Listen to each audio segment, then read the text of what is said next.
I am Wayne Dyer, and I am well.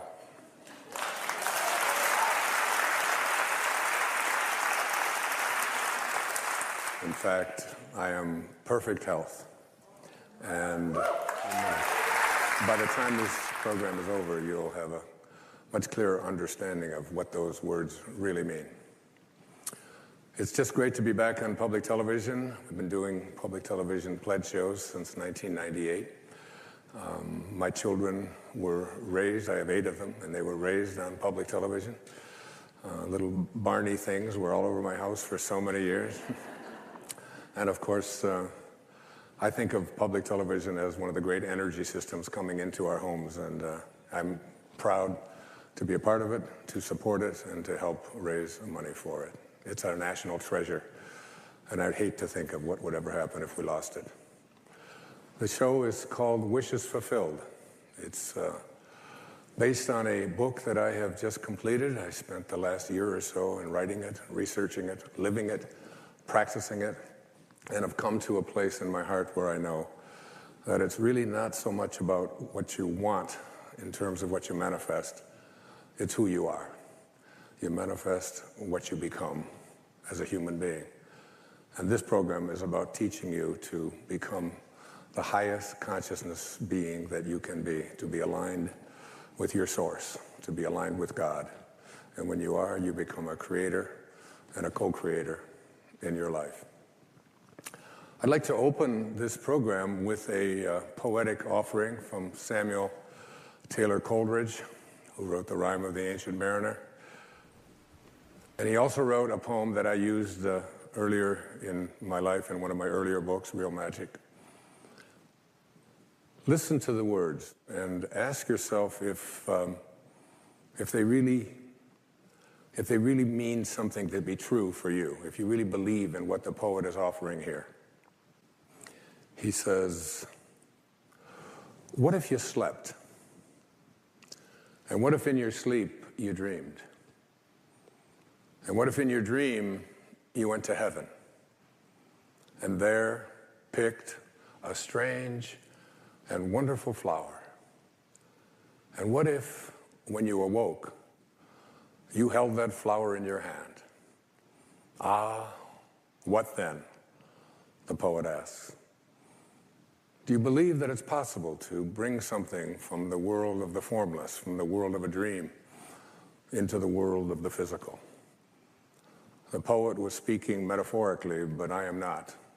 This is really a program about applying those words in your own reality.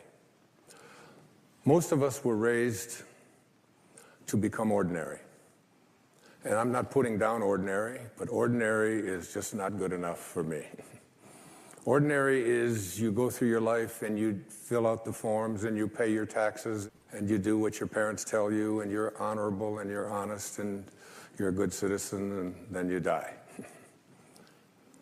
Extraordinary is something very, very different.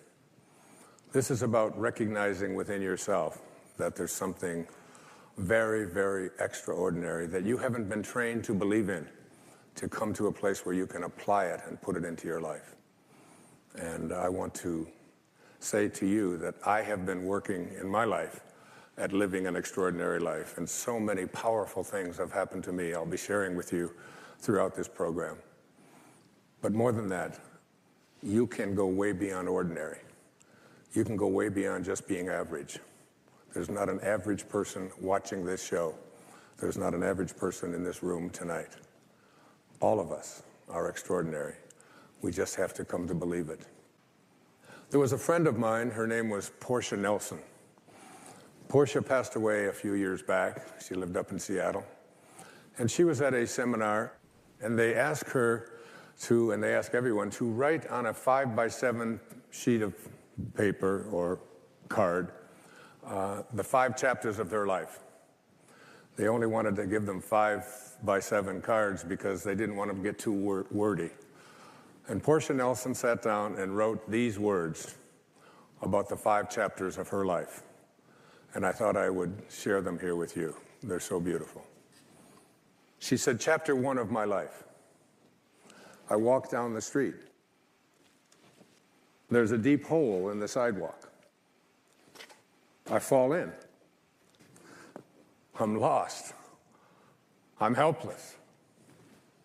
It isn't my fault. And it takes forever to find a way out. Chapter 2 of my life. I walk down the same street. There's a deep hole in the sidewalk. I pretend I don't see it. I fall in again.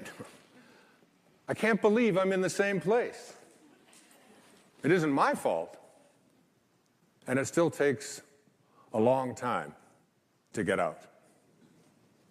Chapter 3 of my life. I walk down the same street. There's a deep hole in the sidewalk. I see it there.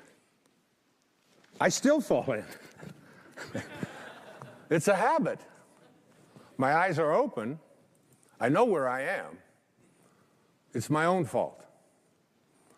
And I get out immediately. Chapter 4 of my life. I walk down the same street. There's a deep hole in the sidewalk. I walk around it. Chapter 5 of my life. I walk down another street. Isn't that great? Portia Nelson. I walk down another street. And this is another street. Look, it's called New Street. Old Street.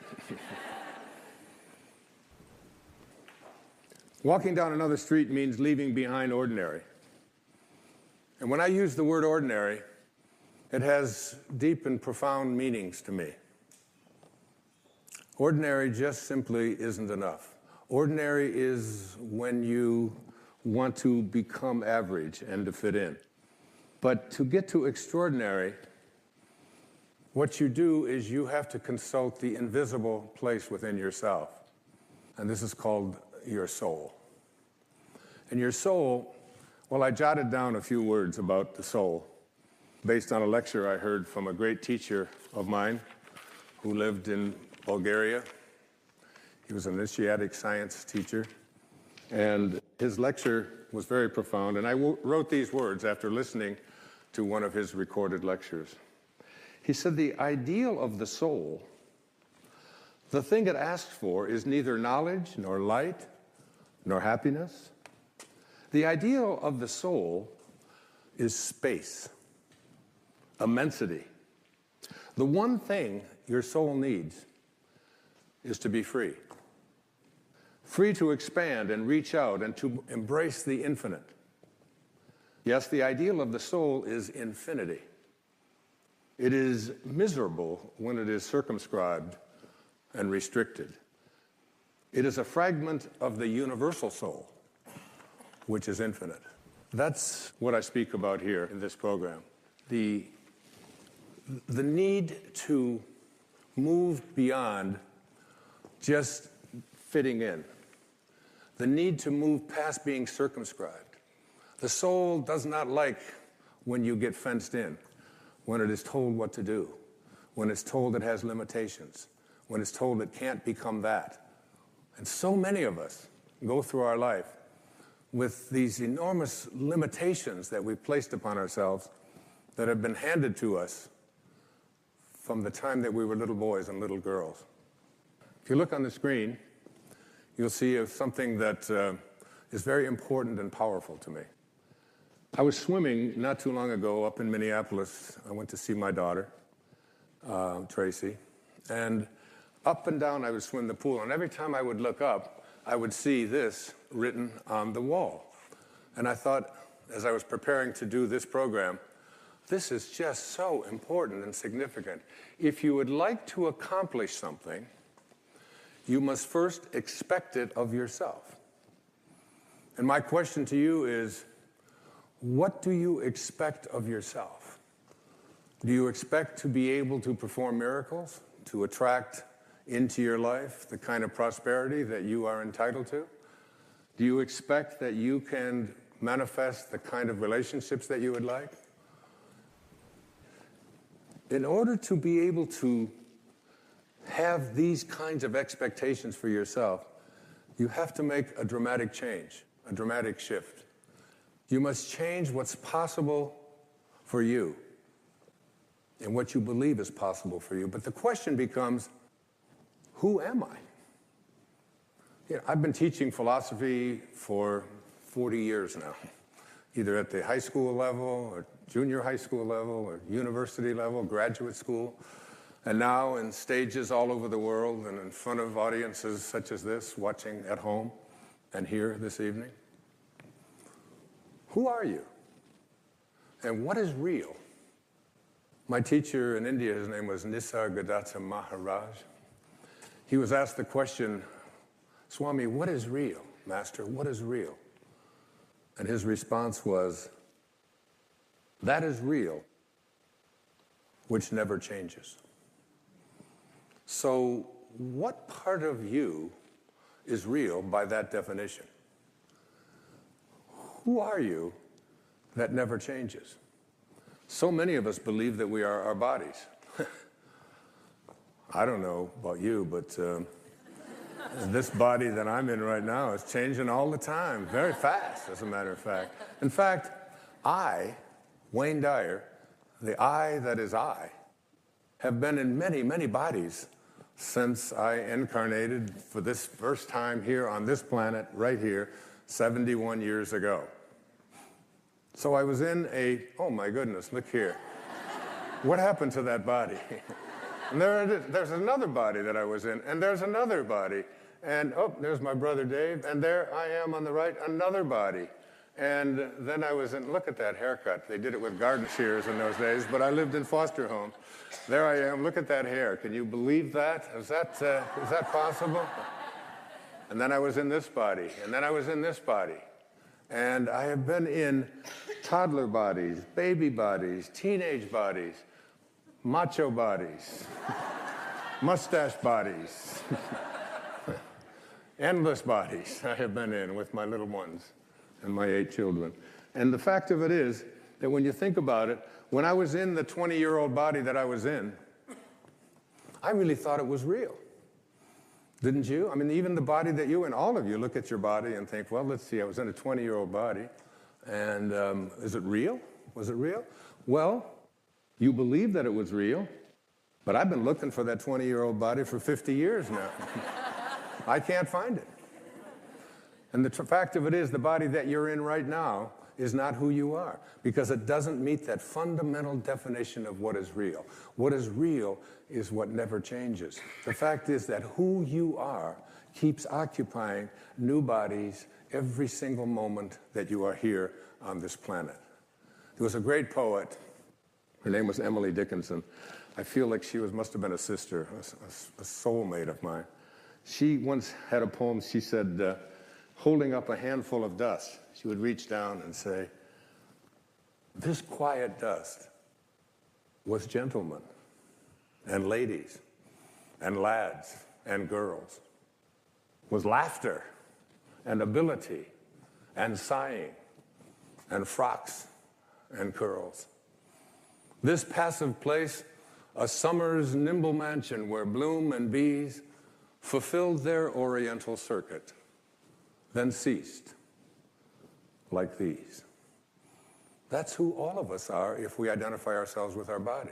The fact is that everything in this physical universe doesn't meet the definition of what is real. Who you are is that soul that I spoke about a few moments ago. That soul that says, I want to expand. I want to be free. I want to go to a place where I understand that who I am is birthless, deathless, changeless, and live from that place.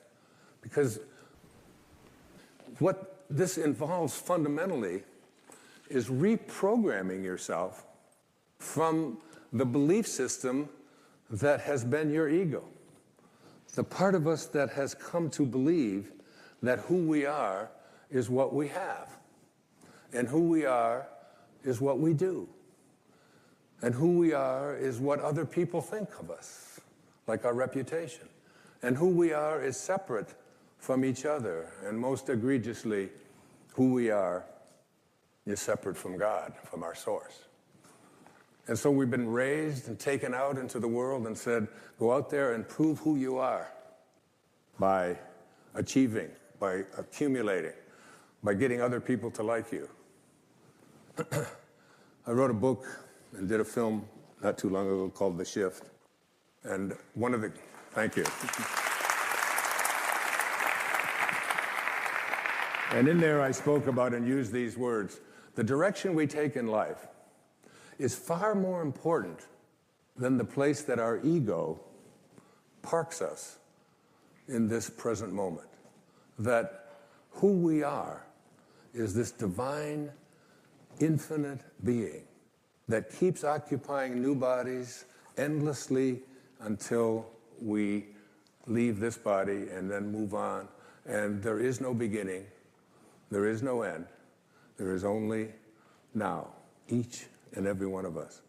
So the soul, the part of you that is extraordinary, the part of you that came into this world and knows, I can be anything, I can do anything, I can accomplish anything that I place my attention on. Because if you want to accomplish something, you must first just expect it of yourself.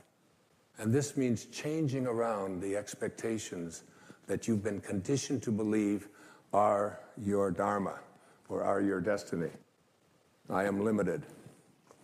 I am not entitled to prosperity. I am unable to deal with my physical ailments. I need something else.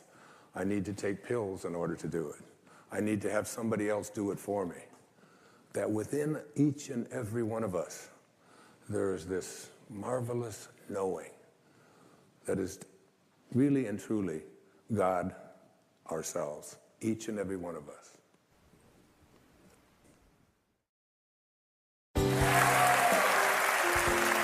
Thank you.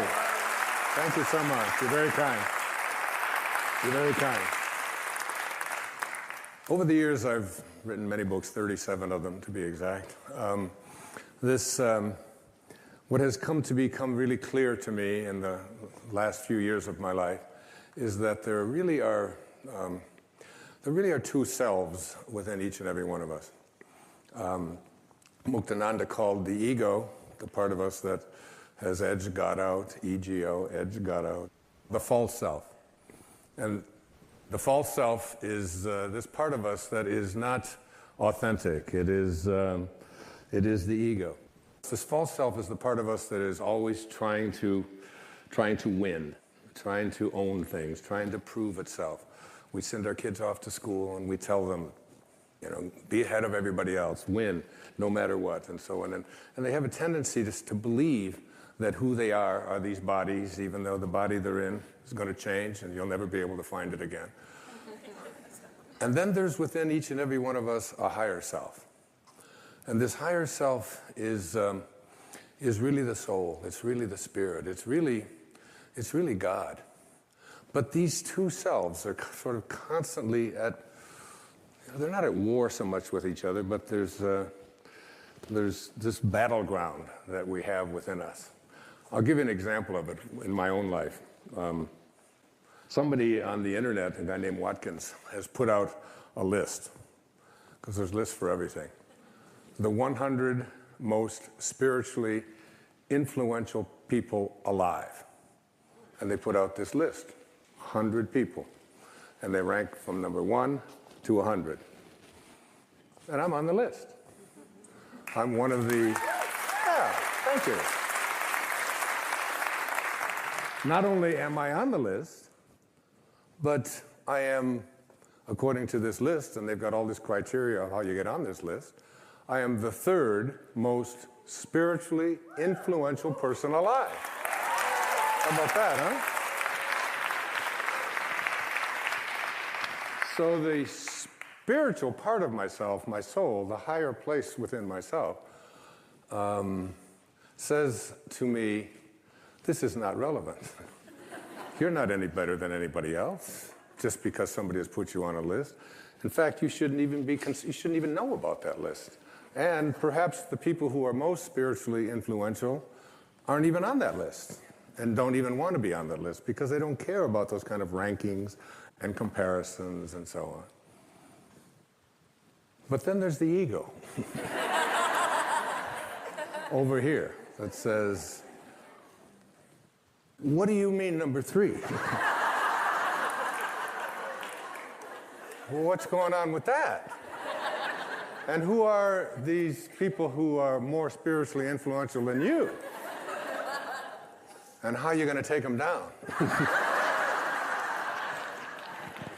So there's this sort of constant thing about it shouldn't make any difference. Who I am is the same as everyone else. We all come from the same place, and we all return back to the same place. But then the ego says, let's see, the 2 people ahead of me on this list, one of them is Eckhart Tolle,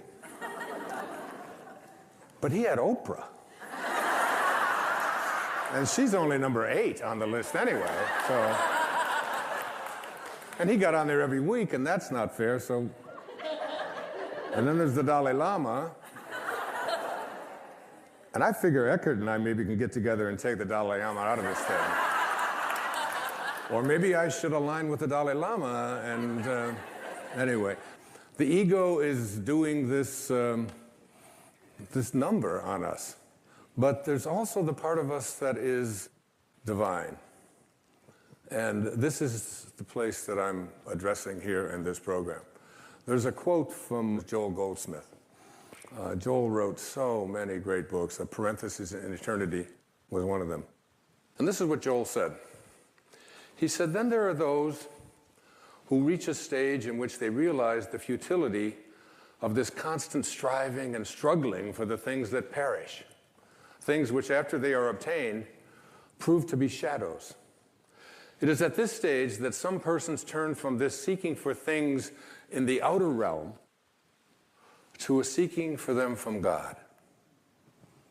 And that's who you tuned into today on this program. I have left this pursuing things and money and fame and winning and being better than others. It's taken me a while, but it has been a powerful journey. As a matter of fact, I had said to my ex-wife, I said, can you imagine? Did you ever in your wildest dreams, could you ever have imagined that you would be married to the 3rd most spiritually influential person alive? And she said, they didn't call me when they made that list.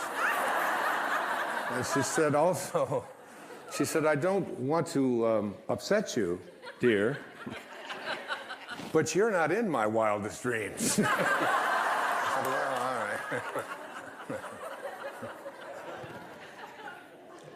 So moving to this higher place is really understanding that in the 2nd chapter of Wishes Fulfilled, I call it the higher self.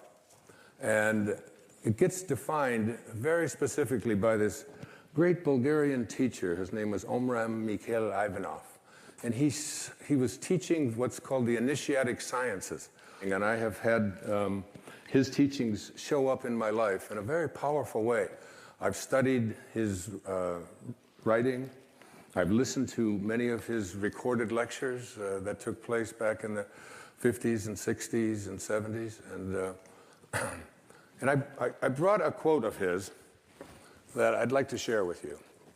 Our higher self is perfect, omniscient, and almighty, a fragment of God himself, a pure, transparent, luminous quintessence.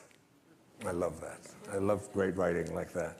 And that within each and every one of us, there is a place inside of each and every one of us that is all-knowing, that is almighty, that is actually a fragment of God. He then went on to say, the Creator has planted within every creature a fragment of himself, a spark, a spirit of the same nature of himself. And thanks to this spirit, every creature can become a creator. And this means that instead of always waiting for their needs to be satisfied by some external source, human beings can absolutely work inwardly by means of their own thoughts, their own will, and their own spirit to obtain nourishing, healing elements that they need. This is why he said to all of us, "The teaching I bring to you is of the Spirit, of the Creator, and not of matter." A spark that is in each and every one of us. And this spark, I want you to be able to recognize, because that spark, I'd like to see you have it grow from just a tiny little spark, which means you can hardly see it, to a fragment, to a piece, to a larger chunk, if you will, to a section, so that this spark within you that you see up here is growing and growing and growing until it absolutely becomes even more than you imagined. T.S. Eliot, the great American poet, said, "We shall not cease from exploration, but at the end of all of our exploring will be to return to the place from which we originated, but to know it for the first time." I paraphrase that, it's off a little. To know it for the first time. I think that T.S. Eliot might have been speaking about death, but I'm not. I think that we can come to know this place from which we originated, the place to which we return, all of us, by allowing this spark to become something bigger than just an occasional thing where you extend an act of kindness someplace, or you have it at the church or at the mosque or at the synagogue on a holy day or a holy observance, that it can become your way of being. There was a great teacher in India. His name was Vivekananda. Vivekananda came to the West as a young teacher, a very profound teacher. And he was asked the question, but how do you do this? How do you access this higher self? How do you make this your reality? And he said these words to his devotees, and I say them to you. He said, "In the springtime, go out and observe the blossoms on the fruit trees." He said, "The blossoms vanish of themselves as the fruit grows. And so too will the lower self, the false self, the ego, vanish as the divine grows within you." It's about allowing yourself to recognize you must have this spark because this is what you came from, and this is what you return to. And as this spark becomes a fragment and becomes a section and becomes larger and larger, you reach what I call in Wishes Fulfilled, the 3rd chapter, the highest self. And what is the highest self? This is the one that's going to surprise you a bit. The highest self is the self that you haven't been trained to believe in. You've been trained to believe in your ordinary awareness. Your highest self is where you begin to recognize your connection to your source, to the Tao, to the divine, to God. There were 3 very important teachings that came to me before I put this program together and before I wrote Wishes Fulfilled. The first was a book by a man named U.S. Anderson, U.L.S. Anderson. Passed away in 1986. Very profound teacher. And he wrote a book called 3 Magic Words, which I have had people tell me you must read. So it's fairly heavy reading, but the kind of reading that I love. And there's 12 chapters in the book. And you get to the 12th chapter and you keep waiting for the 3 magic words because he doesn't say what they are. And at the end of each chapter, there's a meditation. And in this meditation, you practice and put into the awareness within yourself of recognizing the highest place within yourself. And ultimately, at the very end, he said these words. Chapter 12, the very end of it. It's called The Veil Removed. This is the ineffable secret, the ultimate illumination, the key to peace and power. You are God. Those are the three magic words. If you will accept this towering truth and dare to stand atop this magnificent pinnacle, universal consciousness will be revealed to you from within. God is there. It is He who peers from behind your eyes, who is your own consciousness, who is your very self. You are not just a part of God, you are altogether God.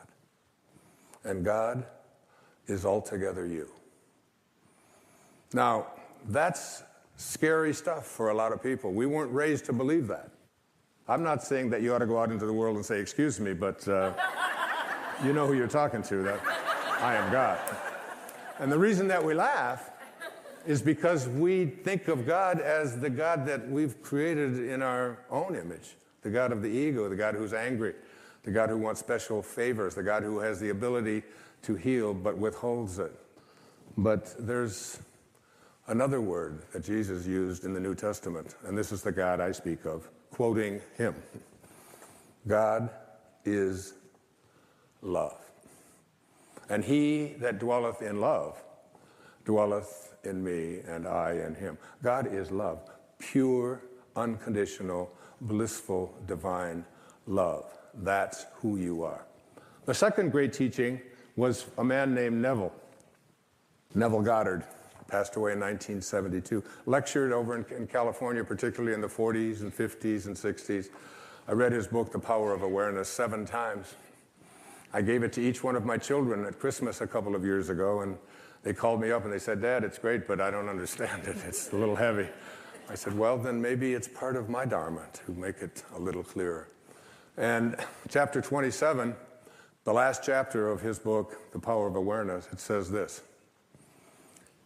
In all of creation, in all of eternity, in all the realms of your infinite being, the most wonderful fact is that which is stressed in the first chapter of this book. You are God. You are the I am that I am. You are consciousness. You are the creator. This is the mystery. This is the great secret known by the seers and prophets and mystics throughout the ages. This is the truth that you can never know intellectually. If you want to understand something intellectually, what you must do is analyze it, come up with a formula for it, study it, look at other experts about it, and come up to a conclusion. If you want to understand something spiritually, you must first experience it. You must come to know this within. In the New Testament, which I read completely before I wrote Wishes Fulfilled, Jesus is about to be stoned. And he says, why would you stone me? And they say, because you blaspheme. You are a man, and you claim to be God. And Jesus responds in his words, is it not written in your laws that I have said you are gods? All of you. We are all gods. We have within us, not the God that so often we are taught is outside of us, but the God that is love, the God that is perfect love, the soul that wants to expand because it is infinite and doesn't want to be restricted. And I came across some great teachings that were sent to me. They showed up, as we often think they show up as accidents, but you come to realize that there are no accidents in this universe. Everything that takes place have the pieces moved around by something bigger than all of us. And so it was called the I Am Discourses. And I quote from the I Am Discourses. The first expression of every individual everywhere in the universe, either in spoken word, silent thought, or feeling, is I am. recognizing its own conquering divinity. The student, me, you, all of us, endeavoring to understand and apply these mighty yet simple laws, must stand guard more strictly over his thoughts and expression, in words or otherwise. For every time you say, I am not, I cannot, I have not, you are, whether knowingly or unknowingly, throttling that great presence within you. These words, I am. I opened up this program with the words, I am well. I am perfect health. And where do you think they came from? What do these words, I am, mean? A very quick retracing of the story of Moses. Moses, this little baby who was born at a time when the Pharaoh had ordered all male children to be drowned in the Nile, and Moses' mother took his little baby, put him in a basket, and floated him down the Nile. Moses was discovered by the Pharaoh's daughter. The Pharaoh's daughter raised Moses as her own son and the Pharaoh's grandson.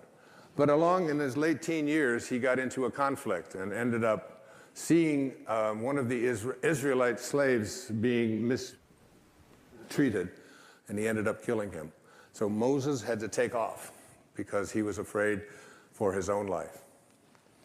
And he went out into the Sinai, and there married Zipporah and had children and was out as a shepherd. And as the Torah tells us, as it says in Exodus, he comes across a burning bush one day that is not being consumed. And the bush speaks to him. And rather than even misquote this even a little, I brought from my hotel room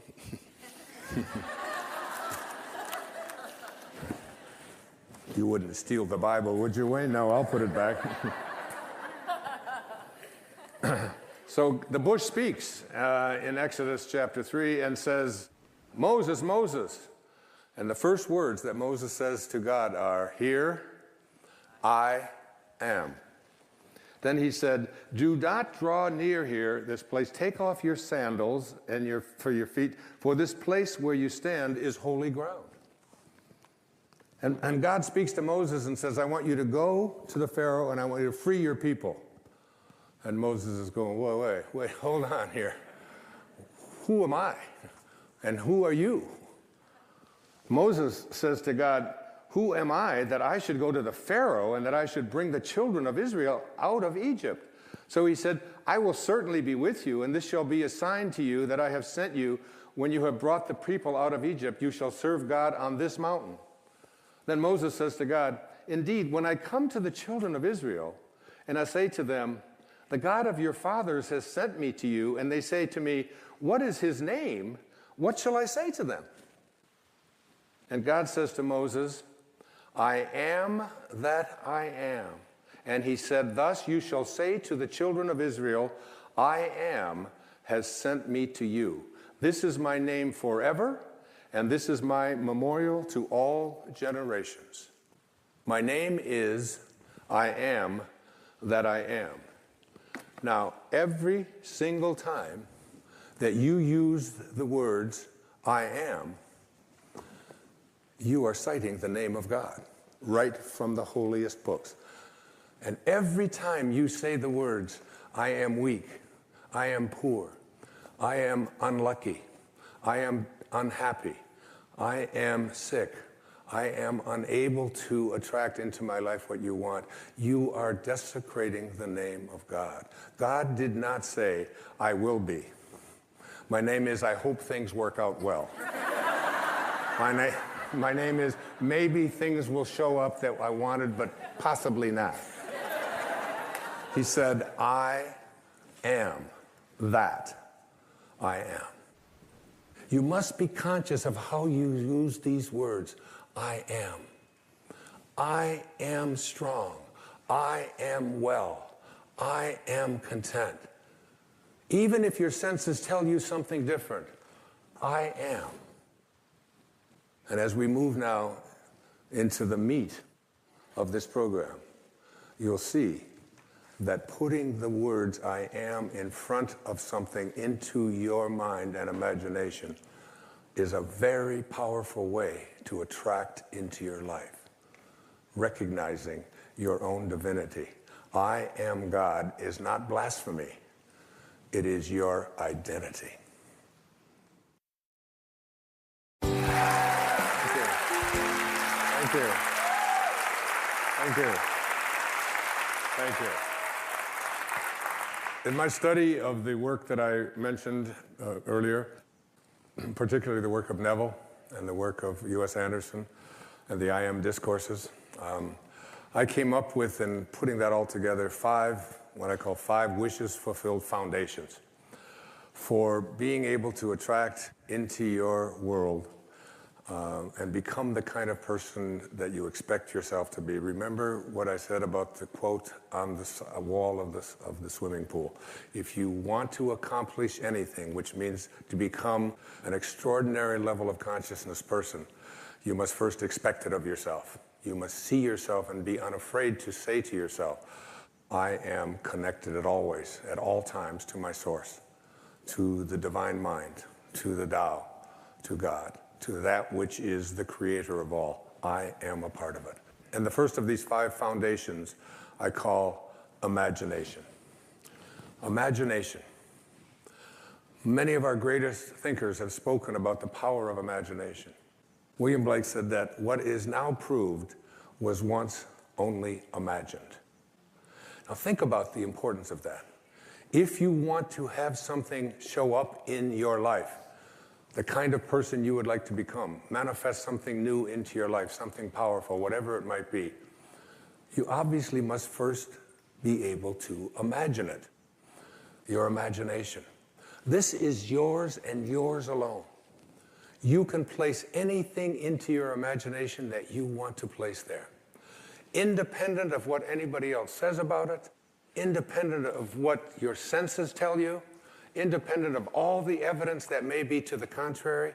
You can place into your imagination an I am that represents what you would like to attract into your life and make it come into fruition.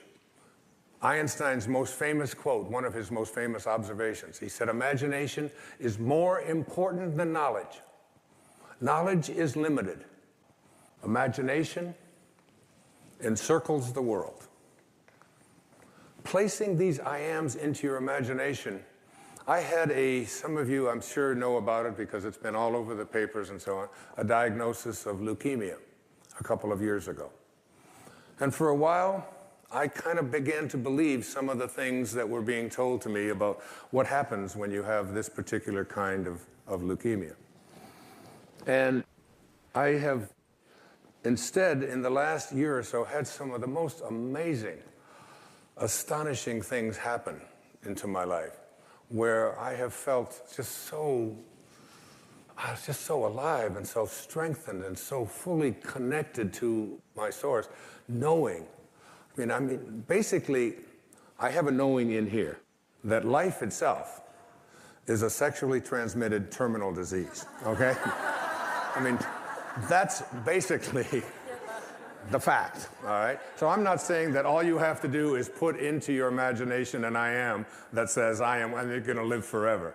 That isn't, but every moment that you do have until you are called can be a moment of exquisite, extraordinary power living from that place. And that's the decision that I made.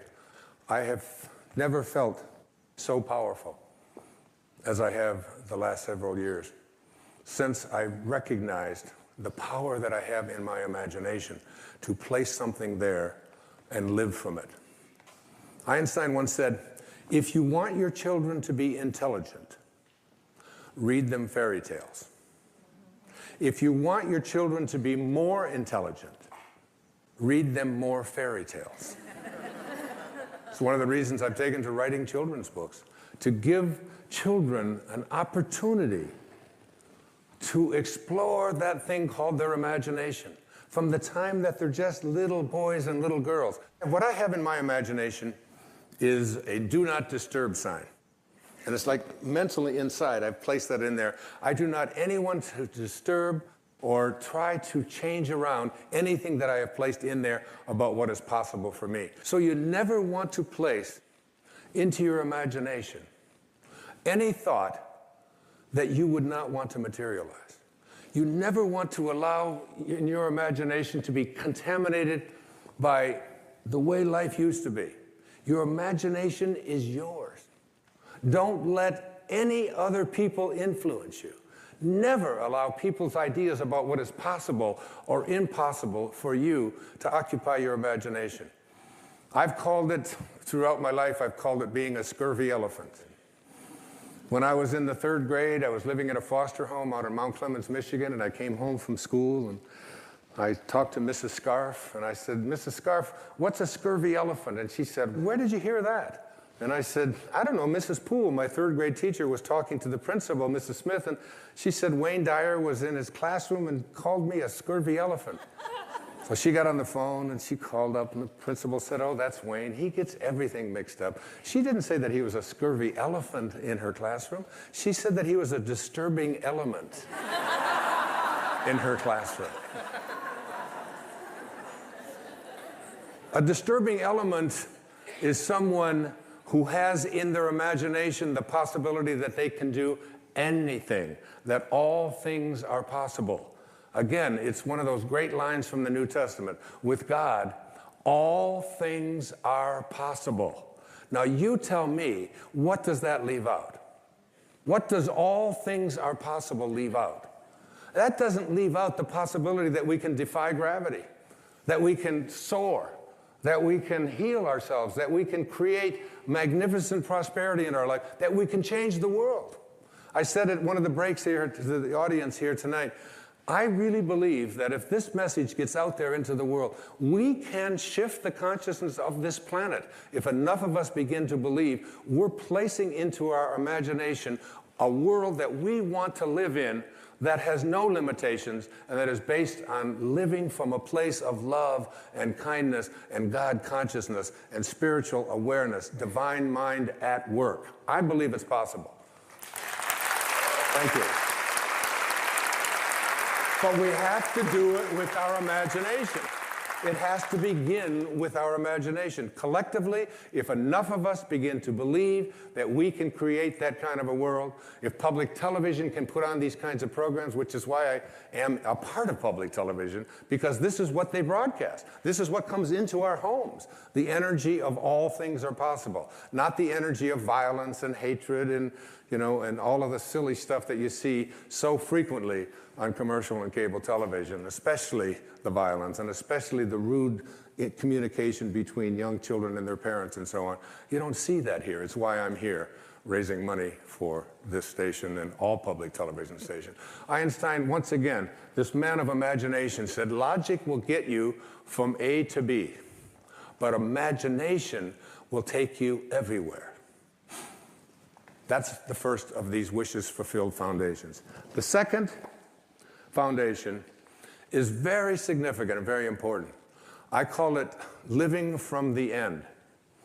This is one of the harder ones for people to get, but I'd like you to go again to the New Testament. Look at Romans 4:17.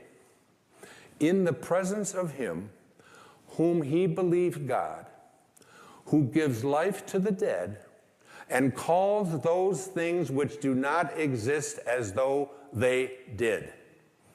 And calls those things which do not exist as though they did. Those are very important, significant words.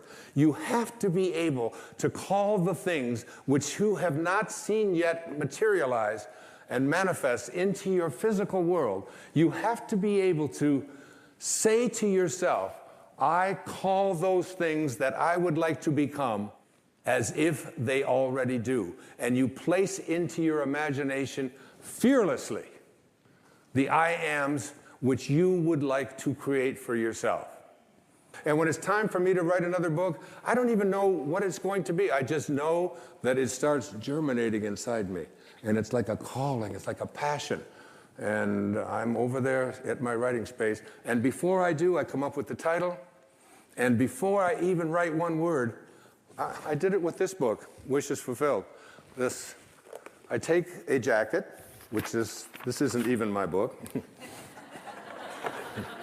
And I take this jacket and I ask the art department at Hay House if they will please design a book with this title.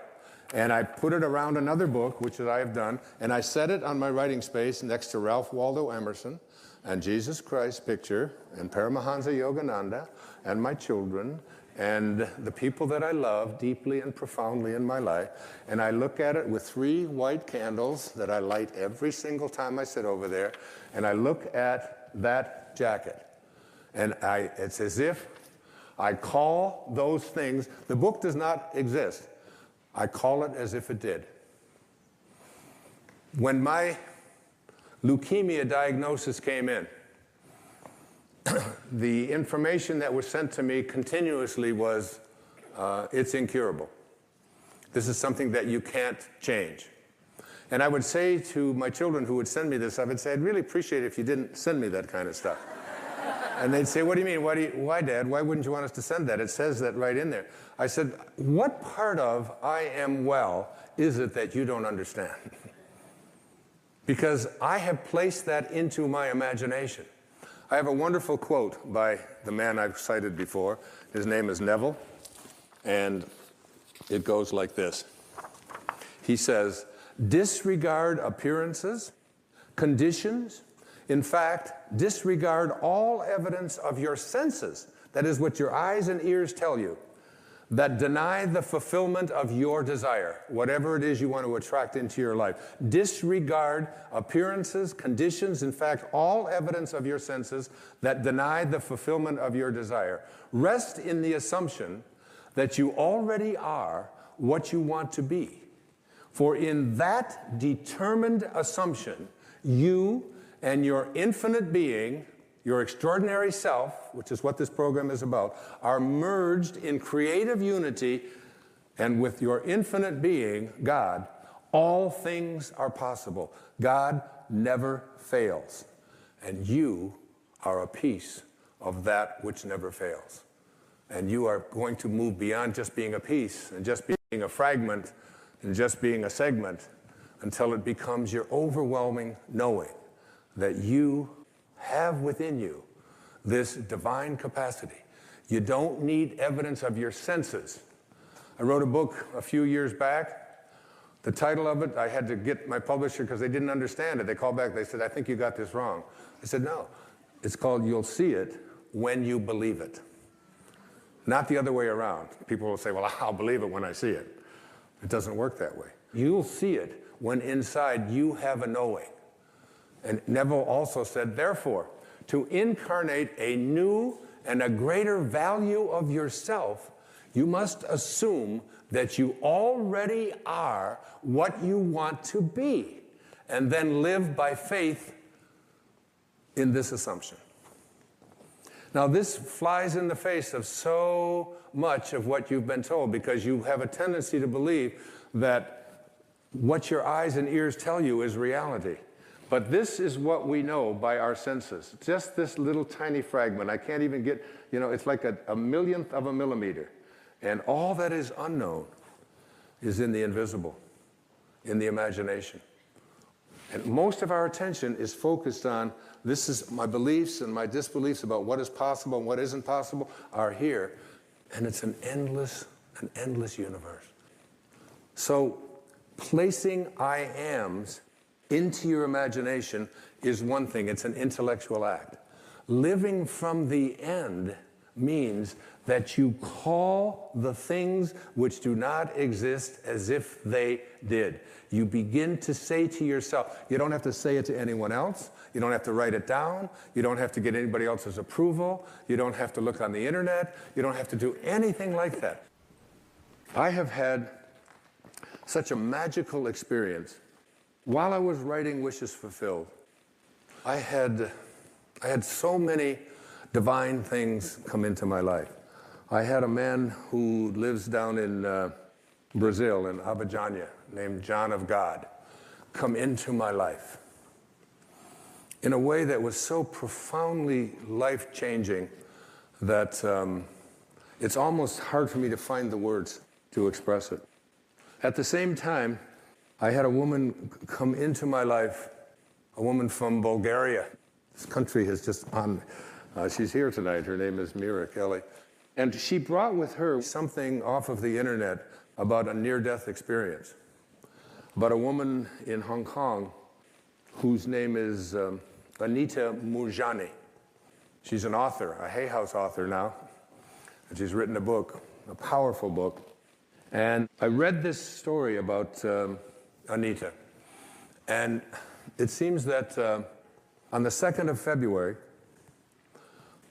in the year 2006, this woman was wheeled into a hospital in Hong Kong. She had been sick for 5 years. Her organs had all shut down. Her family was gathered at the emergency room. Her husband, who is here tonight, I'm honored to have met, a beautiful man named Danny.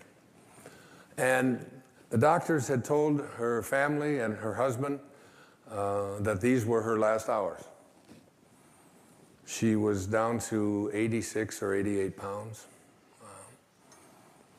Anita emerged from her coma, some 30 hours in a coma. And she has a story to tell that is so compelling. And she's here from Hong Kong to share with you some of the lessons that she learned while she was in this comatose state and what she came back to teach us. She's one of the most beautiful human beings I've ever been privileged to know and honored to support and write a foreword for her book. And she's here with us today, and I'd love you to meet her. Anita Moorjani, please, come on. Be seated. Thank you. Hi, good evening, everyone. Tell us, Anita, you're in a coma, your husband is whispering in your ear, your mother is there, your brother's on his way to see you, everybody's waiting for you to take your last breath. What were you observing, and what did you learn, and what did you come back to teach us? Wow, there's so much there. Even though I was in a coma, I was actually aware of everything that was happening around me. I'm sorry, I still get emotional when I think of that state. It was 5 years ago, but I still remember it as if it was yesterday. I was in a coma, but I was aware of everything the doctors were doing. I was aware of my husband. My mother was crying. She was, because the doctors had told them that I only had a few more hours to live. My organs had shut down, and these were my last hours. And I wanted to assure them that I was feeling fine, that I was feeling great, but I couldn't. I couldn't understand why I couldn't communicate with them. And each time it felt as though I was getting involved in the drama, and my emotions were being pulled towards feeling for my mother and my brother. At the same time, it was as though I was being pulled away. And it was as though my energy or my awareness or consciousness was just expanding. And it was just expanding and expanding and just getting bigger and bigger. And it felt as though I could feel what everybody was feeling. I could feel what my husband was feeling, what my mother was feeling, and the doctors as they were running around trying to save my life. And then I became aware of what I can only describe as unconditional love. It was as though I was just surrounded or embraced by this unconditional love. And when I say unconditional, I mean really unconditional. It was like I didn't have to do anything to prove myself or to be anything, or I was loved unconditionally regardless. It was as though even things that I could have perceived to have done wrong in my life, it wasn't as though I was being judged. There was no judgment whatsoever.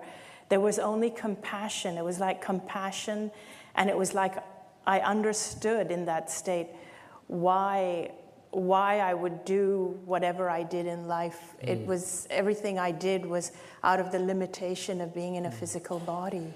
So you were looking at your body, and you were given a choice, is that right? Whether to get back into this sick body. That's right. Or not, and what did you do? I became aware of the presence of my father. He had passed away 10 years before me. And I also became aware of my best friend who had passed away 2 years before, and I had missed her desperately because she was like a sister to me.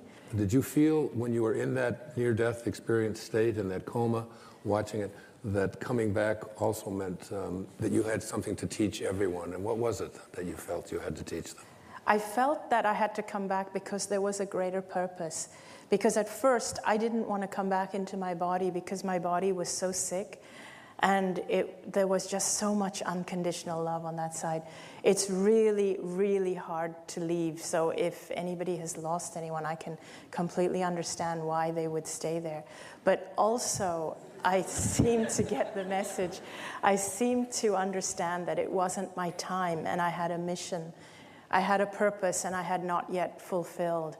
And I seemed to understand that even in order to fulfill my purpose, I wouldn't have to really go and figure it out, or I wouldn't have to pursue anything. I would just have to go back and live fearlessly and just not be afraid to be myself. And that's all I had to do. I also sensed that my husband and I still had a purpose to fulfill. My husband he's truly my soulmate because he was there talking to me all the way through, talking in my ear and holding my hand, and I was aware of that. You learned some very important things. Yes. Was it like just about being positive, to be a positive thinker? Was that? No, in fact, being positive is not enough. I used to always be positive because I was a people pleaser. I used to always stay positive because I never wanted to bother anyone or trouble anyone. I learned that more important than being positive is being yourself. I learned that that's actually the most important thing, is to be yourself. Because that's why we're here. We're here because we're facets of one. It was as though we are all one. Without my body, it felt as though I was connected to everyone and everything. Was fear a big part of your life, and had something to do with being ill? Your being sick? Yes, fear was a big part of my life before I was sick. I used to live a life in fear of not being good enough, fear of everything, fear of illness, fear of not meeting other people's expectations.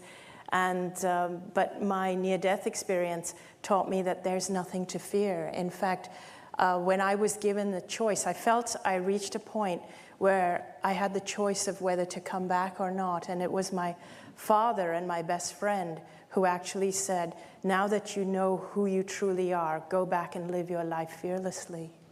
And have you been doing that? Yes, I have. Ladies and gentlemen, Anita Moorjani. Thank you. It gets better and better, honestly. It's hard to top Anita Moorjani's story, but the lessons are very, very profound here. The third Wishes Fulfilled Foundation is called Assume the Feeling of the Wish Fulfilled. Assume the feeling of the wish fulfilled. So here's where we are. We have used our imagination. We have placed something into our imagination as an I am, which is the name of God.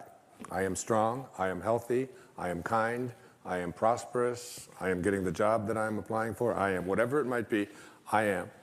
And then you have practiced calling it as if that which does not exist as though it did. And then you move now from the world of the intellect, because understanding something intellectually is very different than understanding something spiritually. To understand something spiritually, you must experience it.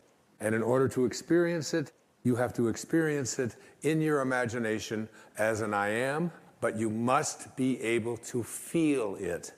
Our feelings are the things that take place in our body. It says, Neville says, and I have this on next to my bed where I live in Maui, make your future dream a present fact by assuming the feeling of the wish fulfilled. So whatever it is that you would like to experience in your life, remember, your imagination is yours. Everything that now exists was once imagined. Therefore, everything that is going to exist must first be imagined, okay? Henry David Thoreau had probably the greatest definition of success that I have ever heard. He said, if you advance confidently in the direction of your own dreams and endeavor to live the life which you have imagined, you will meet with a success unexpected in common hours.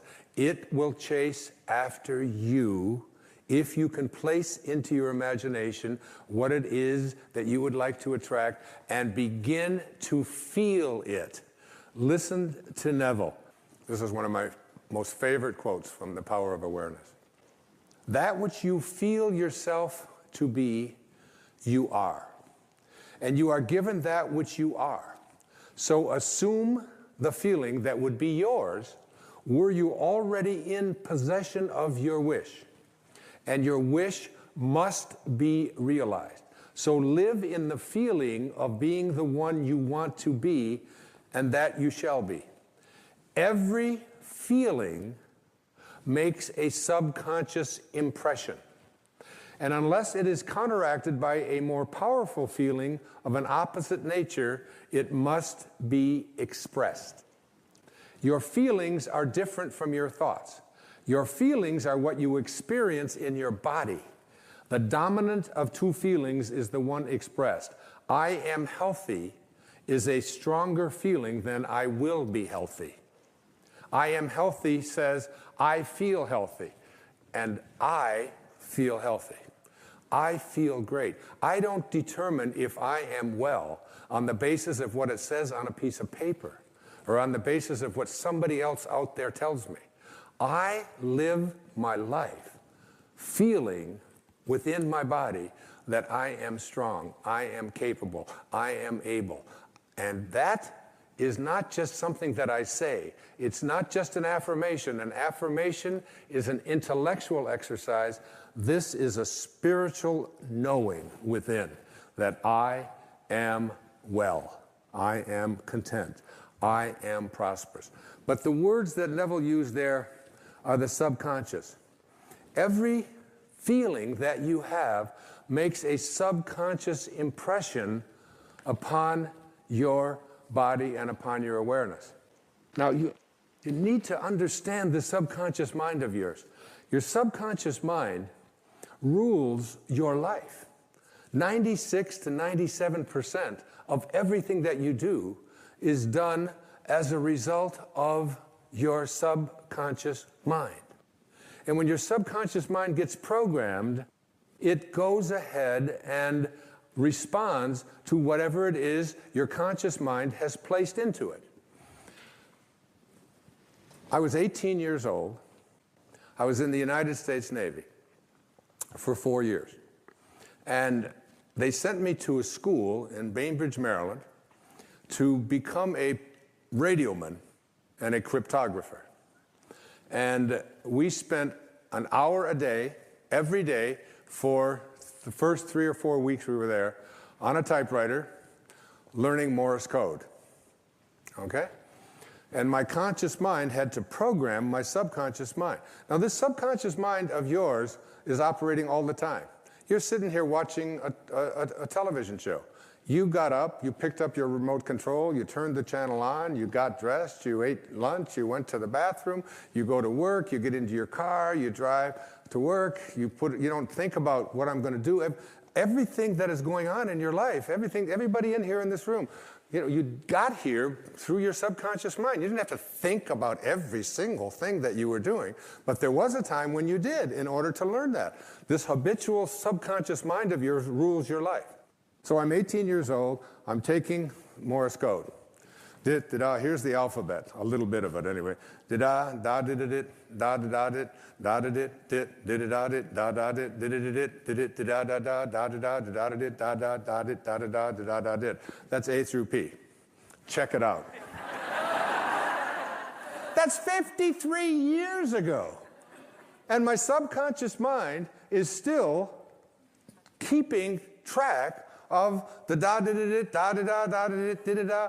You're doing the same thing, only you don't use Morse code, but you've programmed your subconscious mind with did da da da. I can't do that. Did da da da. I'm not very attractive. Did da da da. I'm overweight. Did da da da da did da. I can't make things happen. And it's did da da da da. It's still there. 53 years later, you go through your life with this subconscious programming, with an awareness that you are not in charge. You're not able to extend or transcend this way of thinking.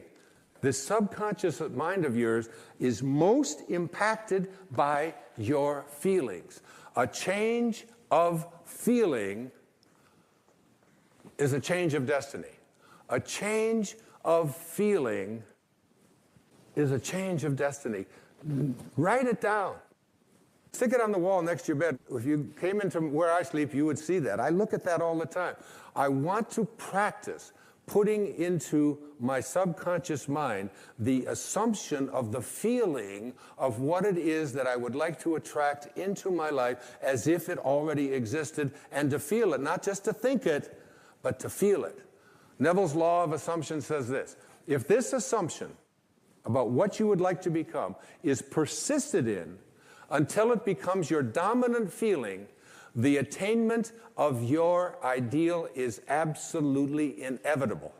You must first assume the feeling of a wish fulfilled in all aspects of your life. So you have to say to yourself, what does it feel like to be prosperous? What does it feel like to be content? What does it feel like to be well?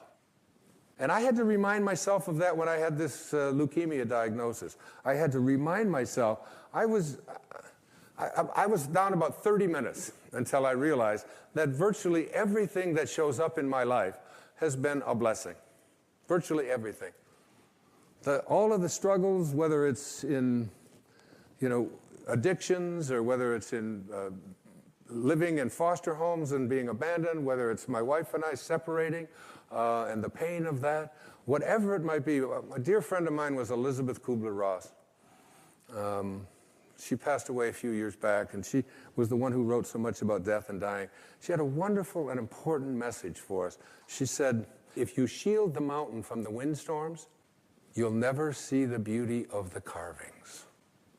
And the beauty of the carvings comes from being able to be in a state of gratitude for the storms that show up in our life just as much as the things that we would like to have show up in our life.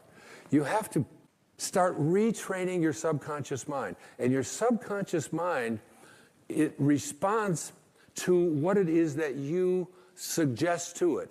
Now, the intriguing thing about your subconscious mind, your habitual mind, is that it can't make a distinction between what it is that you are feeling as a result of what you have placed into your imagination and assumed the feeling of it, and what you are experiencing every day in your life. If you go around feeling unhappy, depressed, miserable, sad, whatever, your subconscious mind says, oh, so this is what it is that you would like to attract into your life. And the universal subconscious mind, to which we were all connected, that we call the creative source of the universe, the divine mind, God, the Tao, whatever you might want it to be, it will begin to offer you experiences that match up to what it is that you are feeling. So your body responds to what it is you place into your subconscious mind. You have to retrain it, because 53 years later, here I am, it's there. But that's innocuous. That's not going to hurt anything.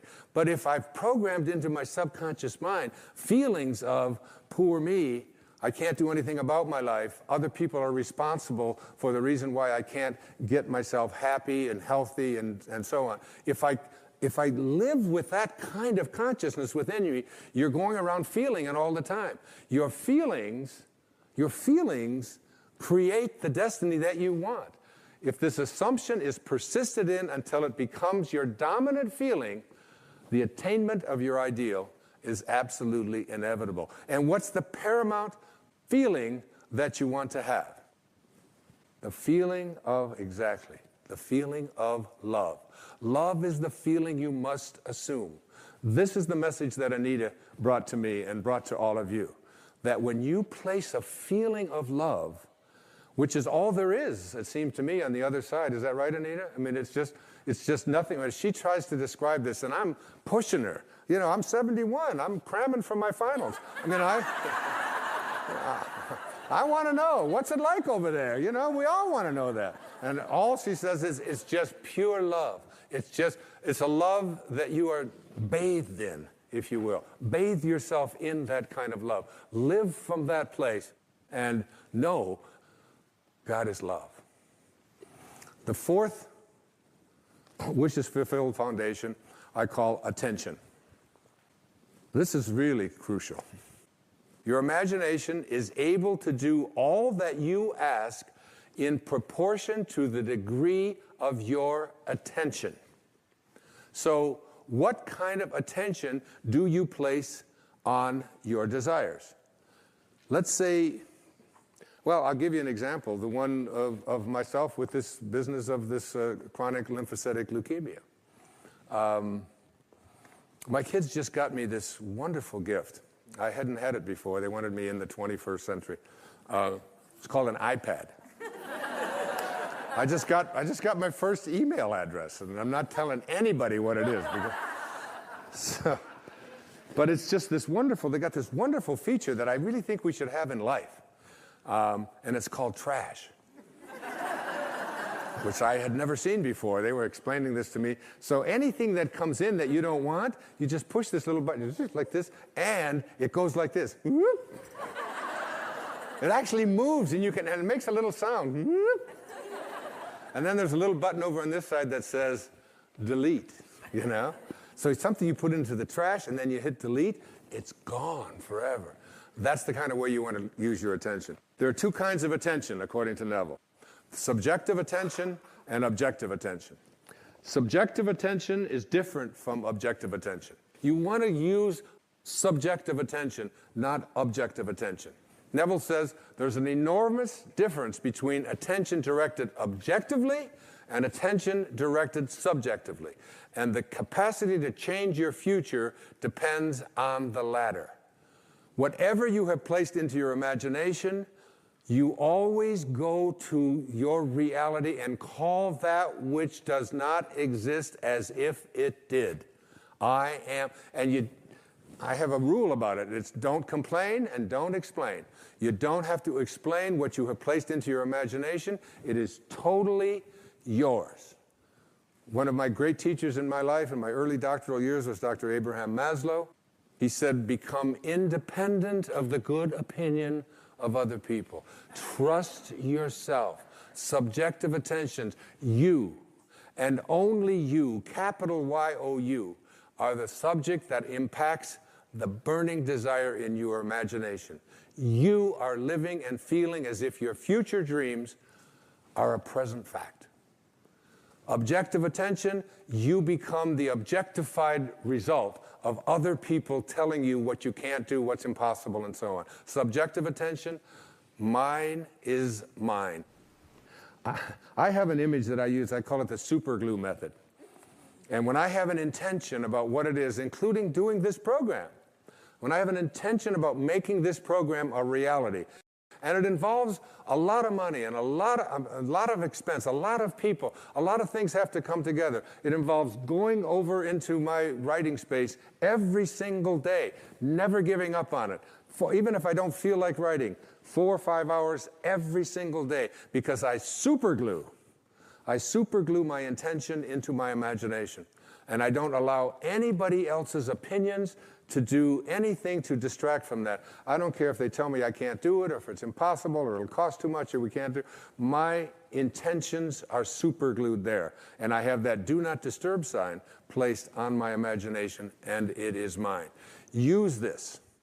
Don't allow anybody else's opinions. Don't allow what it says on the internet. Don't allow the research. Don't allow what anybody out there tells you is possible or not possible for you.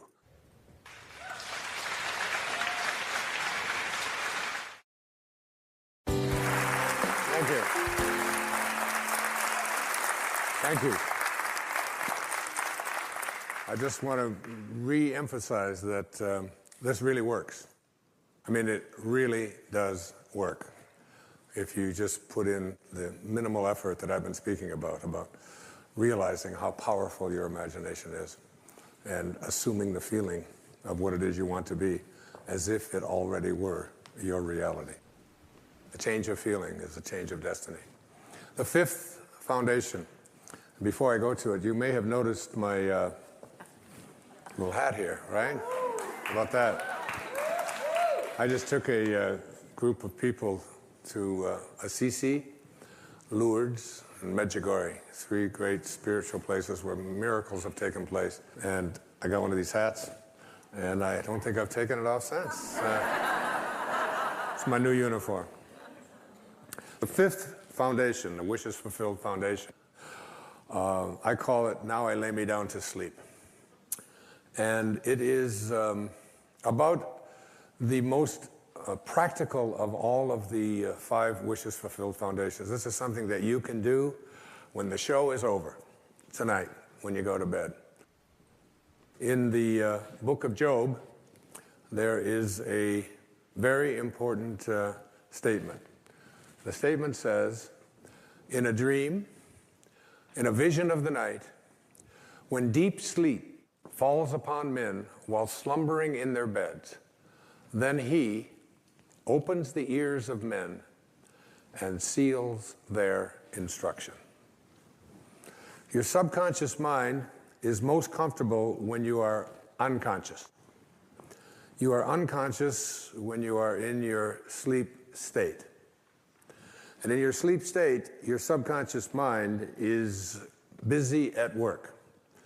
And it's so important, I call it the last 5 minutes of your day. So you get into bed, every day you get into bed, you get ready to go to sleep, and you are now you're in that state between being awake and being asleep, where you're getting drowsy, and you are going to marinate for the next 8 hours in your unconscious, subconscious mind. You're preparing your marinade. And the question is, how do you want to prepare yourself for having your instructions sealed? Your ears are opened and your instructions are sealed. So most people use the last 5 minutes of their day as they're about to enter into sleep to review all of the things that they don't like, and all of the things that didn't work, and all of the people that hurt their feelings, and all of the stuff that is going on in their life that they wish weren't happening. This is their worry time. This is the time when you fill your mind with all of this stuff, and then you go off into sleep, and he opens your ears and seals your instructions while you are slumbering. That's right out of the book of Job. So what you want to do is reverse this practice, because your subconscious mind is listening to how you are asking the universe to provide for you what it is that you would like to attract or manifest into your life. And if you fill your subconscious mind with all of the things that you don't want, that you don't like, that make you unhappy, that make you depressed, that make you worry, then your subconscious mind, which is impersonal And remember, it can't make a distinction between what it is that you are feeling as a result of what you place into your mind or what is actually happening in your life. It doesn't distinguish one from the other. It's totally impersonal. It's just open to suggestion. And here you are suggesting to your subconscious mind, which will, when you awaken, you will align with the universal subconscious mind, the one mind. You know, there's millions of people out there in the world. There's millions of you watching this program. And you can see the difference between each and every one of you on the basis of your appearances. But there's only one mind. That's what the great spiritual texts all teach us. So now, if you program your subconscious mind to tell yourself, to go over all the things you don't want, all the things you don't like, all the things that shouldn't have happened, all the ways that you were mistreated, all about how terrible the economy is. And, you know, we live in a fear-based world. You want to shift away from that kind of consciousness and use the last 5 minutes of your day to program your subconscious mind with what you have placed into your imagination with your I ams. I am well. I say it to myself every night, especially when I get into that state, you know, that weird state where you're sort of half awake and you're half asleep and you know you're heading towards that sort of that subconscious place. And I just remember what it says in the book of Job. I don't want my instructions sealed by going over, I am sick, I am poor, I am unhappy. I just say, I am content, I am lucky. When I wake up in the morning, I don't say, oh, good God, morning. It's the reverse. I say, good morning, God. You know, it's like being grateful rather than being in that place where the things that you don't want are what you have programmed your life to be. I always think of this as, you know, like you have a currency. And if I were to give you currency to go out and purchase what you want, and every place you went, you took this currency that you have to purchase what you want, and you purchase what you don't want, and then when you get home and you wonder why your house and your life is filled with everything that you don't want, it's because you're insane. That's just insanity. It is. I mean, why would you take the currency that you have to buy what you do, that's there for what you do want, and spend it on what you don't want? Well, the currency that you have for attracting into your life what you would like to have are your thoughts and your imagination and your I ams, your God consciousness. Why would you use it to say, I am unable, I am unlucky, I cannot, I will not? You're throttling, that's what it says in the I am discourses, you're throttling that great I am presence that is located within you. And so the last 5 minutes of your day, as you're about to marinate for 8 hours in your subconscious mind with your unconscious state, you want to go into that state. Even if your senses tell you, oh, you're just fooling yourself and so on. You don't want to use your senses and the internet and other people's opinions, what you see, what you hear. You want to let go of all of that and recognize that anything that you want to attract or create for yourself in your life begins with what you have placed in your imagination and have assumed the feeling of that wish fulfilled, and now you're going to practice it because I've been trying to getting stuff out of your subconscious mind is a big job. It really is. Most people are just not willing to do what it takes. I still can't get the Morse code out of my subconscious mind. I need to have a major deprogramming thing. There's that exit sign. It's always there. But that's just harmless. What isn't harmless is, placing into your subconscious mind all the things that you're reviewing about what you don't like, about what didn't happen, about who mistreated you, about how sad you are, about how this can't happen. You are a creator. Neville put it this way. He said, the feeling which comes in response to the question, how would I feel were my wish realized, is the feeling which should monopolize and mobilize your attention as you relax into sleep. How would I feel were what it is that I would like to attract and create. And I don't care what it is, whether it's about the condition of your body, the disease state that you're in, the fact that you've been overweight for 3 centuries or 3 decades or whatever it is, the fact that you've been addicted, you ignore it. Even if you're drinking the coffee and doing the drugs and drinking alcohol or eating the sugar and so on, ignore what your senses tell you. Ignore what you see on the scale. Ignore all of that and say, I am sober. I am healthy. I am well-being. I am content. I am happy. I am perfect health. Because ultimately, that's how you will attract it. You have to be able to see the wish fulfilled already in advance and call those things which do not yet exist as though they do.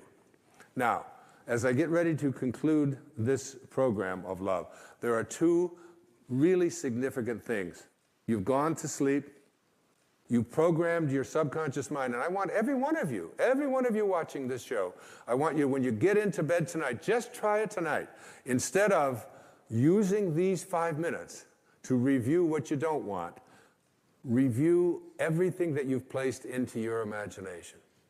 And keep this in mind when people say to me, and they say it to me all the time, what if I do everything that you say and it doesn't work?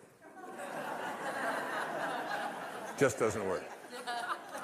The student should constantly remind yourself, if it doesn't feel natural, it isn't going to work. Okay? Now, I was being interviewed on a national television show by a guy who was about 5'7" and weighed maybe 140 pounds. And he did this long, intensive interview with me. And he said, you mean to tell me that if I do everything that you say, that I can become a linebacker for the New York Giants professional football team? Because he lived in New York. And I said, does it feel natural for you to be a linebacker for the New York Giants? Does that feel natural to you? And he said, no, it doesn't. And if it just doesn't feel natural to you, then all of the rest of this is just a waste of your energy. Now, the question isn't whether you're going to become a linebacker on a professional football team. But does it feel natural for you to say, I deserve prosperity? Does it feel natural for you to say, I deserve to be in a state of well-being? I deserve for my body to weigh exactly what I want it to weigh, what it is supposed to weigh? Does it feel natural for you to say, I am beautiful? I am strong? I am capable? I am loved? If it doesn't feel natural, you've got a real problem going with your subconscious mind. You've got a Morse code in there. Did I am fat. Did I am poor. Did I am unable. You have to start reprogramming your subconscious mind to say, I came from a place of well-being. I came from a place of perfect health. I came from a place of love. And I am well-being. I am wealth. Now, on the other hand, there are some people, like there's a basketball player out there in the NBA. His name is Muggsy Bogues. Muggsy Bogues is about 2'3". Now, he's about 5'7" or 5'8", and he can dunk a basketball. He's 5'7", and he can dunk a basketball. I'm 6'2".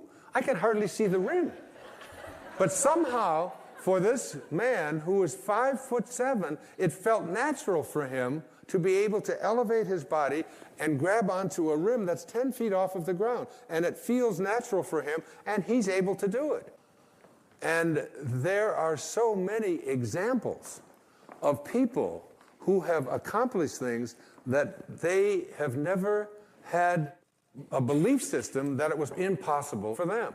So for every single one of us, the intention needs to be It feels natural to me. Even if I don't know how to do it, even if I have no experience with it, even if it's something that everybody else has told me I can't do, you need to be able to say to yourself, yes, I feel natural being happy, being loved, being prosperous, being all the things that I placed into my imagination.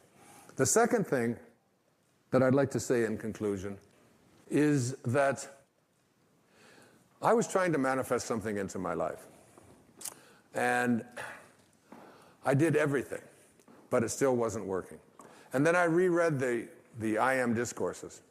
And one of the things that it says in the I Am discourses that is very, very powerful is that as long as you are having any thoughts of condemnation, criticism, or judgment towards any of God's children, you are throttling the great I Am presence within you that is God. And I realized that my attempt to manifest what I wanted for myself into my life involved some judgment, some criticism, and even some condemnation toward someone who had done things that I felt that that person shouldn't have done. And when I let go of the judgment, and I let go of the condemnation, and I let go of the criticism, almost instantly, what it was that I was looking to manifest showed up in my life. You can't have any thoughts towards any of God's children that involve criticism, judgment, or condemnation. We are all just doing what we know how to do. And we can't ask any more of anyone. Those of you who have followed me over the years know that one of my very favorite songs is Amazing Grace. It's a very powerful song. We have to walk down a new street. There it is, a new street. And not just for ourselves, but for the planet and for our children. There's a wonderful prayer that the Native Americans would say. When we walk upon the earth, we place our feet very carefully because we know that the faces of our future generations are looking up at us from beneath the ground, and we never forget them. Sometimes I think we have forgotten them. Sometimes I think we forget that we are borrowing our planet from them. This is theirs, and they're just letting us use it. This, on this stage with me, I'm proud to say, is the San Diego Children's Choir. And I would like to tell all of you, ladies and gentlemen, the story about the song you're about to sing. This song was composed by a man named John Newton, who lived back in the 18th century. And he was in the business of selling human beings into slavery. He was 22 years old, and he was a slave ship captain. And in this hideous practice that was so commonplace in the 17th and 18th centuries in the British and American empires, he was taking people from West Africa on his ship to the New World, to South Carolina, to be sold into slavery. And halfway across the ocean, he encountered a storm. And he heard from the wailing of one of the people that was to be sold into slavery, the sounds. And he took out an envelope and he wrote on the back of this envelope the words to a song. I once was lost, and now I'm found. I once walked down an old street, and I'm walking now on a new street. And in one moment, his life was changed. And the storm passed, and legend tells us that he turned his ship around, and he went back to Africa, and he released all of the people who were still alive. And then he took his ship to a place in England called Bristol, and gave up being a slave ship captain and became the most ardent spokesman for the abolition of slavery, and was almost single-handedly responsible for ending this horrible, nefarious, hideous practice of selling human beings. And it all happened in one moment. one instant, one quantum moment. Any of us can change our lives in one moment and reverse the old street and begin walking on a new street. So the San Diego Children's Choir, we're so proud to have you come out here and conclude this program on Wishes Fulfilled.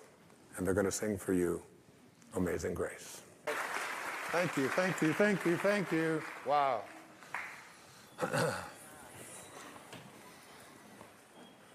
They're here, and we thank you for letting us use this planet, and we hope that we will remember you in all that we undertake and all that we do.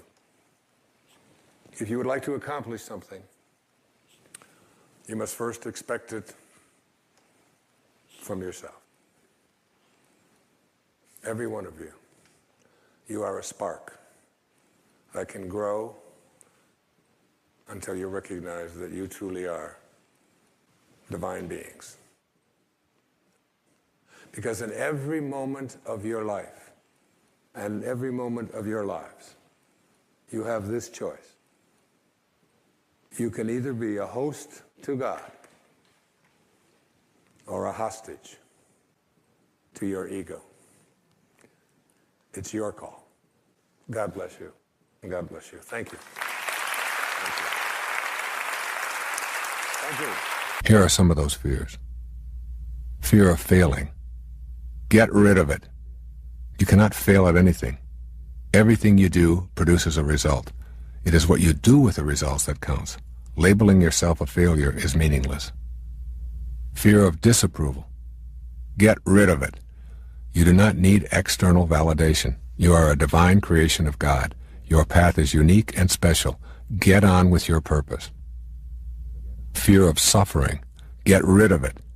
You cannot suffer when you know your sacred self. Only the person you imagine yourself to be suffers. Your joy is divine, and so is your suffering.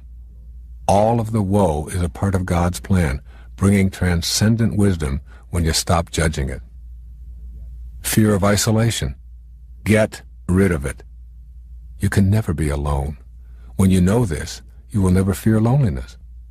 There is a gigantic support network of loving souls with you on a similar path. Know that to be true. Stay focused on your purpose and forget about being isolated. When you do this, all of the guidance and love that you need will begin to be known by you. Fear of looking foolish. Get rid of it. When you are doing the work of the higher self, you are always on purpose. Whether others judge you as foolish or not is irrelevant.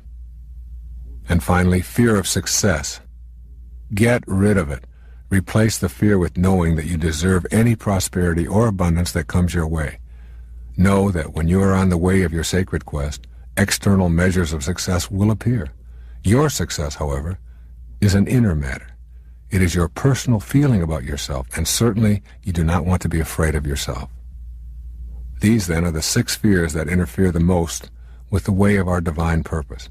Know that you possess the inner tools to transform your life, and the fear will be gone before you can utter, "Get rid of it." One of those inner tools is to acknowledge to yourself when fear enters your personal picture.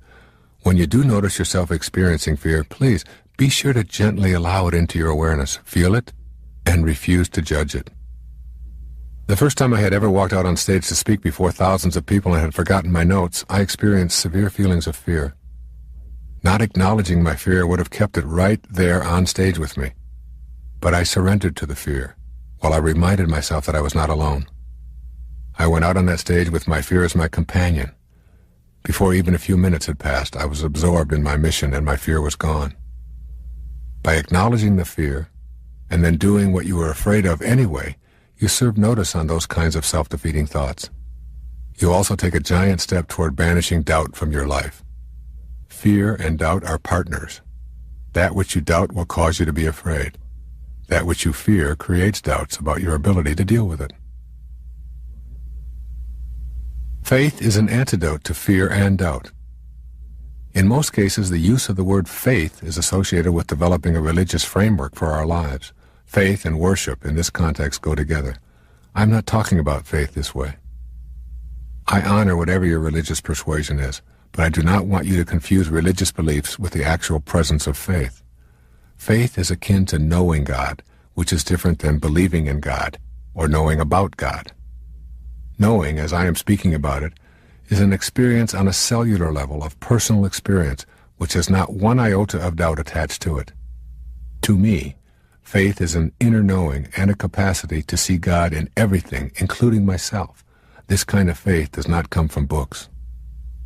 The kind of faith I am describing does not need a religious service or a holy book. It comes from having the direct inner experience of God as a part of your higher self. It is demonstrated in countless ways in daily life. You do not necessarily have to see this inner light with your senses, yet the experience is known. You know that what you do not see is there for you as well. I've seen my wife, Marceline, demonstrate this inner faith on 7 different occasions when she has given birth to our children. Throughout her pregnancies, she talks to me about her faith in God being with her. She knows that bringing a child into the world is more than a physical experience. She knows that it is a holy opportunity that she has been entrusted with. She has absolutely no doubt about her ability to proceed through all stages of her labor and childbirth without complications, pain, or any suffering. This faith literally puts her into a higher state of awareness, and her physical appearance literally changes. She has actually left the confines of her body. Through the power of her miraculous concentration on what she has to do, she proceeds unaware of surrounding distractions. Her inner faith has literally seemed to banish the doubt about her ability to deliver a baby in a spiritual and pain-free environment. She doesn't believe that God is there for her. She absolutely knows it. The idea of any doubt being present is ludicrous to her. I have been in the labor room with my wife while women all around her were out of control with fear and doubt. Marceline, relying on her faith, is participating in the act of creation as an observer and a faithful participant. In fact, she has taken that same inner knowing based on faith to assist other women in having their babies. She accompanies them through the entire process from the first months of pregnancy through delivery, helping them access their inner selves and reassuring them that if they banish doubt, they will have a spiritual childbirth experience. I have yet to see it fail. Understand that faith is a decision that you make internally. It is a mental decision to know that everything is on purpose. Faith then becomes an energy that resides within you at all times. The ancient Zen proverb says, "When the student is ready, the teacher will appear." Let's examine the 4 key words in this Zen proverb. Student. Be a student. Stay open and willing to learn from everyone and anyone. Every single person you encounter in your lifetime has something to teach you. The ability to create real magic involves, first of all, being a student of life. Ready. This translates to being a willing student. As a student who is ready, you are eager for what it is that everyone and everything has to offer you. Teacher. The teacher is everywhere. The assistance you need will be provided by the universe as soon as you convert your readiness to willingness. Once you are willing, you will find teachers in every niche of your life. When you, the student, are ready and willing, the teacher will show up. You simply have to look around, open your new eyes, and silently ask yourself, who is my teacher? Appear. The teacher is making an appearance in everything and everyone you encounter. Today, as you are getting your life on purpose and gaining the ability to make miracles show up in your life, you will recognize the teacher. Once you feel yourself open enough to experience your own purpose for being here, and you have opened yourself up to receiving divine assistance by being a willing student, you will be ready to believe in your own capacity for becoming your very own miracle worker. When I talk about the world of real magic and miracles, I'm not referring to turning rocks into gold or raising the dead or commanding the seas to part. I'm discussing whatever you have considered beyond your ability to create for yourself because of limitations you believe you have. I want you to cultivate the foundation for creating real magic in any area that you would like.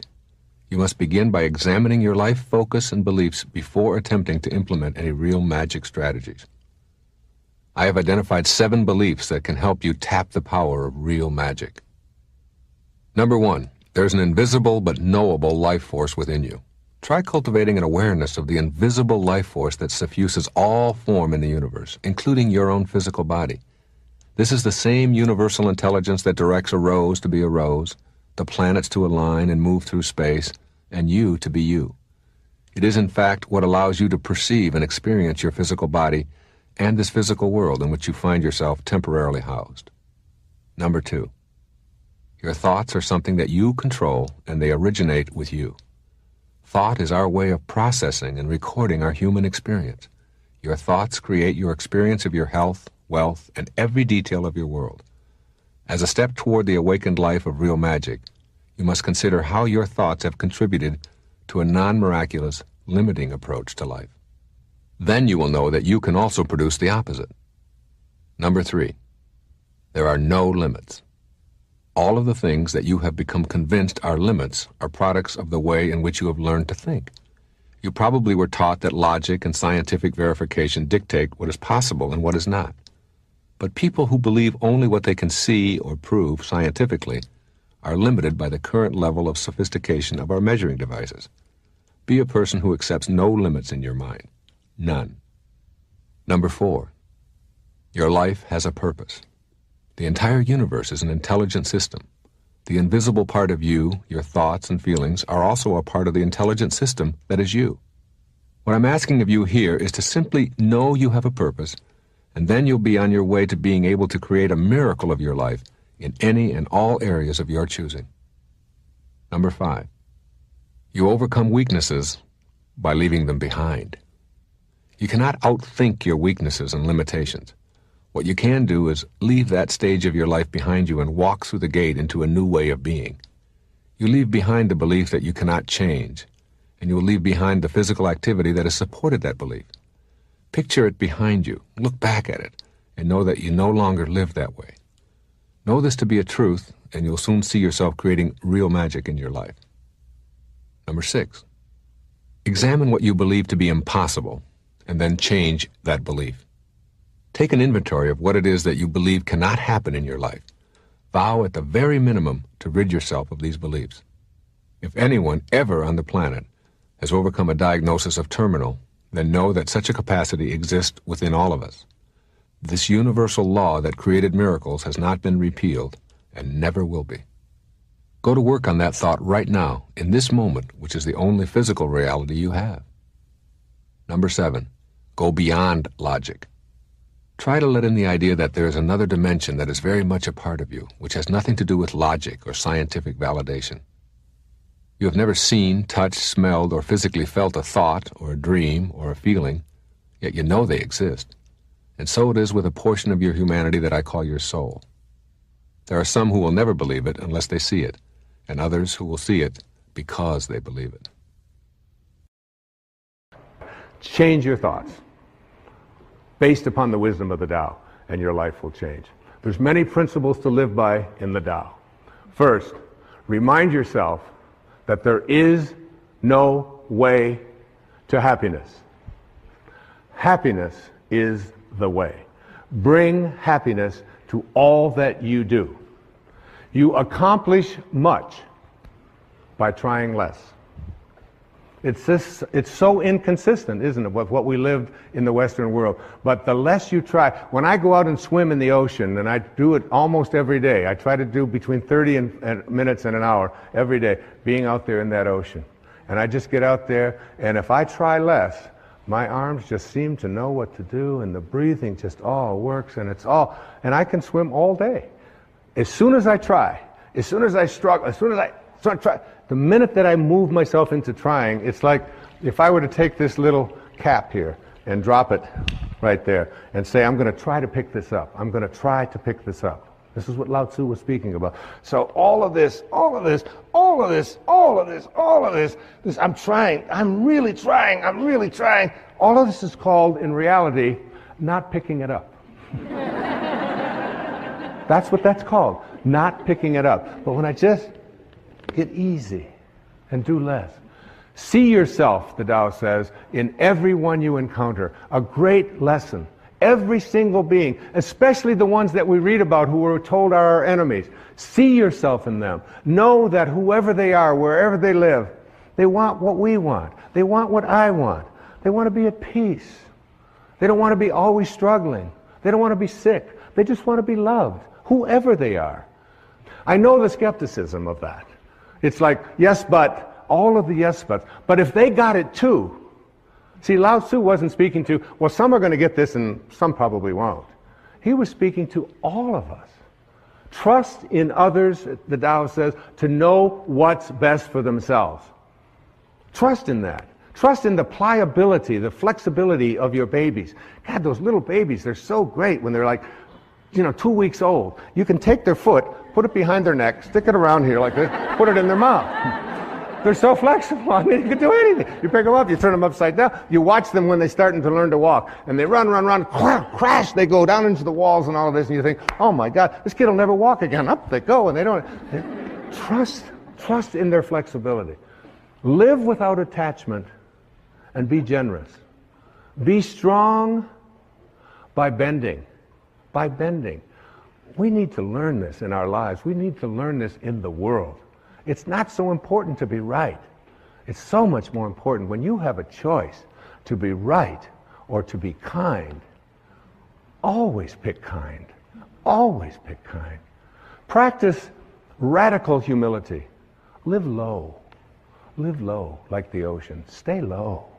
And all the streams will come to it. That's why it's so powerful, because it doesn't lord anything over anyone.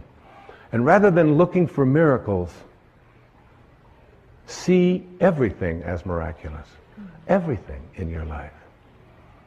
There was a man who had a Tao experience, what I call a quantum moment. His name was John Newton. He lived back in the beginning of the 18th century. And he was crossing the ocean. He was a slave trader. He had a ship full of human cargo that he was going to trade into slavery in the most hideous practice that was so common at that time in our history. And in the middle of a storm, on his way over there with all of these people, he was 22 years old or 23 years old. And he thought he was going to die, and he thought it was like he must have hit a hurricane or something out there that was before satellites could warn people. And while he thought he was in that state of dying, he took out a pencil and a paper, and he wrote on the back of an envelope, he wrote, "I once was lost, and now I'm found." And it was grace. It was grace that taught my heart to feel. It was grace that brought me home. And when the storm was over, he had a moment. He reconnected to his source.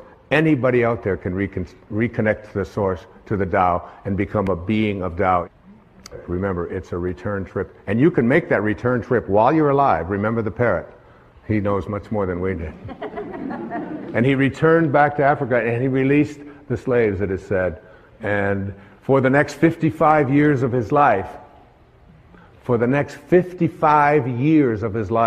he shifted and became the most ardent spokesman as an abolitionist to abolish that hideous practice of slavery. That's what he devoted his life to it. A former slave, it's like going from Saul to Paul, from being a person who crucifies and murders Christians to being the author of a big portion of the New Testament as St. Paul.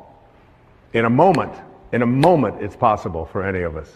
I close this beautiful presentation on the Tao, Cecilia, with a poem that was written by a woman. Her name is Naomi Long Madgett. She's from Detroit, went to Wayne State University. She was named the Poet Laureate of Detroit, an acclaimed African-American poet. Listen to these words. It sums up all that I've been saying.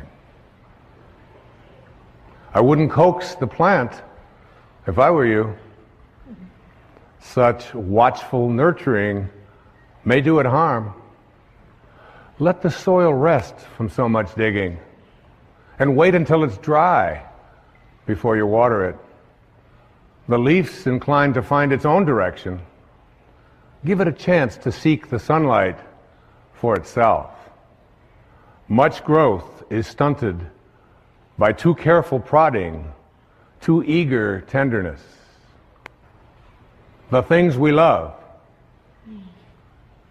we have to learn to leave alone. Thank you.